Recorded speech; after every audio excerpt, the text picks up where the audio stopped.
This episode was fruity, shall we say?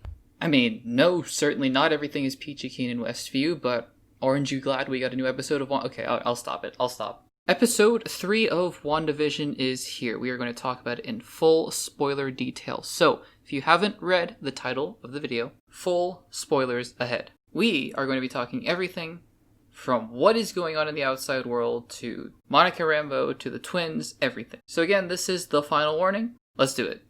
Okay, so full disclosure, I don't know if I'm the only one. I had a pretty good idea of what the episode was going to be like going into it. We knew it was going to be the 70s, so it was going to be Brady Bunch style. And we can kind of guess what the episodes are going to be like tonally at least. And then I also had pieced together the fact that yes, Monica Rambeau was going to get thrown out of this little dimension, this pocket dimension. Now, how much we were going to see of that, I wasn't sure. But from the trailers, it looked like the 70s setting was where we were going to see Wanda kick out Monica Rambeau, or Geraldine. And with that basic frame structure in mind, I basically had an idea of what the episode was going to be. Sure enough, the majority of the episode was Wanda and her pregnancy, and her surprisingly quick birth of the twins. Now, there's a lot to like about this episode, but more than the previous two, this episode felt more like a stepping stone. And that's not a bad thing, especially when you're telling one continuous story throughout 9 episodes, which this show is, with little individualized stories in each episode. But the first two felt a little bit more standalone, and oddly enough, I talked about this with The Mandalorian, where I didn't necessarily like the standalone nature of each episode. I actually do enjoy the standalone parts of the WandaVision episodes, and so to me episode 3 sort of felt like an in-between. It felt like, yes, this whole quirky storyline about the pregnancy and everything going haywire, but then also it was trying to bridge to something else which we didn't fully get to see, so it felt a little unsatisfying, and maybe this episode will work better when I'm able to binge this show and watch everything over again. But it just did feel a little bit unsatisfying, and that's okay. We'll talk about it. So the episode starts with an adorable opening credit scene akin to the Brady Bunch. And yes, Wanda is pregnant. And the joke is she is getting gradually more pregnant as the show or the episode goes along. And that's it. That's just the story of this entire episode, Wanda giving birth. I mean, yes, you can distill episode 1 into the dinner party, episode 2 into the magic show, and this episode into the birth of the twins, but this episode did feel a little more simplistic, and there was a lot more going on underneath, which we're going to get to. Now, I have to say this up front because I forgot to mention it in last week's review, but the music in this show is phenomenal.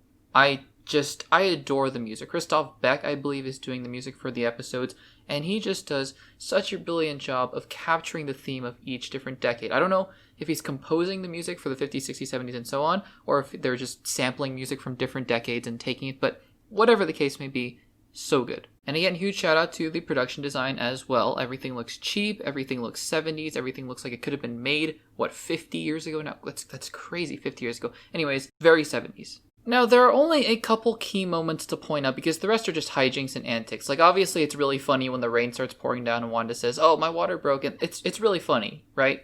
But there are a couple key moments to point out. One being, obviously, the conversation that Wanda and Vision have on the couch. Let's talk about that because that could reveal a lot. So, they have a conversation, and basically Vision looks at her and says, "I think something's wrong here, Wanda." And that's one of the first indications, full realizations that Vision has. I mean, he's been realizing it slowly as we go along, like, hey, where do I work in episode 1? That sort of deal. But in this episode, he fully verbalizes it and says, something's wrong here. And at that moment, Elizabeth Olsen gives him just this most terrified or worried, distressed look, and the show flips, it rewinds, and it goes back, just like it did in last episode. Now, here's something that I wanted to point out, because a lot of people have been saying, oh, well, this points to Wanda being in full control of this reality and sort of controlling everything and rewinding it when she doesn't like it. Not necessarily. And here's why. Because if you look at the first episode, at the end of the first episode where the sword base is revealed and that person is at the monitor, whoever that may be, Darcy Lewis, I don't know.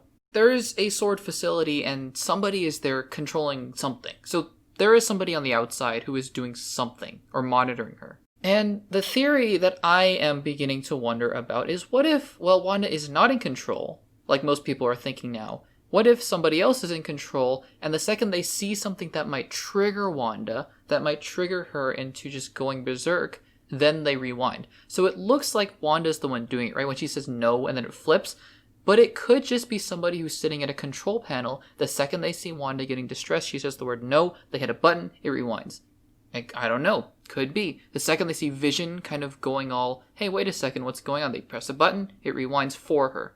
It could be anything, for all we know. Just a theory, though. And that theory is sort of debunked with the Monica Rambeau situation because she does go crazy and nobody stops her. So maybe they thought that Monica shouldn't be there either. I'm not sure. So yes, she has the twins, Billy Kaplan and Tommy Shepard, or, presumably, probably Billy Maximoff and Tommy Maximoff, I guess. They're going to retcon that, maybe. But Wiccan and Speed. Now, for those of you who don't know, these kiddos are two very, very powerful, I guess, mutants. I don't know what Marvel's going to call them, but they're basically manifested by Mephisto in the comics, all this sort of crazy stuff. Who knows what they're going to do in this show, but the twins are here. And I have a theory about that I'm going to save for the end of the video, so stay tuned for that. So there's that. That's the second most important scene. Or not the second most important scene, but the second chronologically most important scene.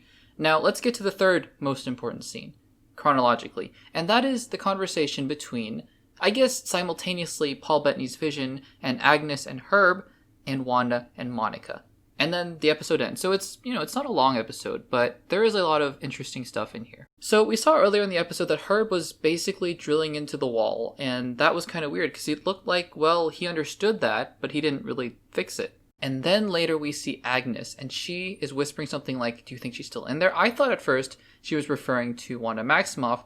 I think, though, it's probably referring to Monica Rambeau, because Monica is an outsider, and if Agnes is the villain, which I do think she is, then she probably wants Monica out, and, well, Wanda kicks her out. So, yay, I guess. But they have this whole conversation, and Herb says, we're all, and then Agatha looks at her. I said Agatha. I keep thinking she's Agatha. Agnes looks at him and says, don't say it, or something like that. It's just, shh, you can't say that. Now, the interesting thing is, they're missing a word, right? We're all what? We're all trapped? We're all in a simulation? We're all, under a spell? I don't know.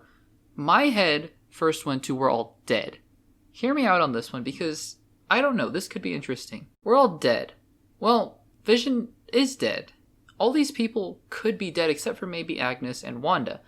Maybe what happened was Wanda had a huge meltdown and killed a bunch of people in Westview, where she was going to settle down after Avengers Endgame. And these are their souls? Maybe? I could be totally off base on that. Anyways, it was just a really interesting conversation. Some people speculate, this makes Agnes look a little more sympathetic. I disagree. I think that it's still implying that, hey, can't say anything. You're going to reveal the whole thing. I don't know. We'll see. And then there's the conversation, the haunting conversation that Wanda has with Monica Rambeau, where she talks about her brother, Pietro. And I loved how the accent came back for just that brief little second of Pietro. Now, what's interesting, and I'm sure it's going to be explained in the next episodes, is what does Monica know in the pocket reality? Because it looks like she is genuinely confused, and she is realizing herself for the first time that she remembers, oh yeah, Pietro was killed by Ultron. It's not like she knew it all along and she was just hiding it. It looked like she was herself remembering this for the first time. Interesting what Wanda's pocket reality did to her. I can speculate that maybe the helicopter came in with Monica and they both got sort of warped or shrunk or whatever. And then she gets booted out. And by the way, when Vision comes back and he's like, where's Geraldine? The look on Wanda's face. That was akin to Avengers Endgame to me. That was frightening. So we are seeing a mental breakdown happen in front of our eyes. Wanda is trying to protect herself from whatever her mind is going through or whatever. But eventually, this is not obviously the right way to deal with that sort of thing, right? Wanda, she's in big trouble.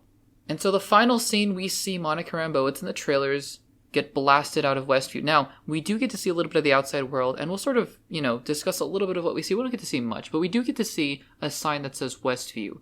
And we sort of see this little force field area and a house. And presumably all the sword trucks and helicopters are flying overhead, and they're going to get Monica Rambeau. I presume it's sword, maybe it's AIM, it's Hydra, who knows?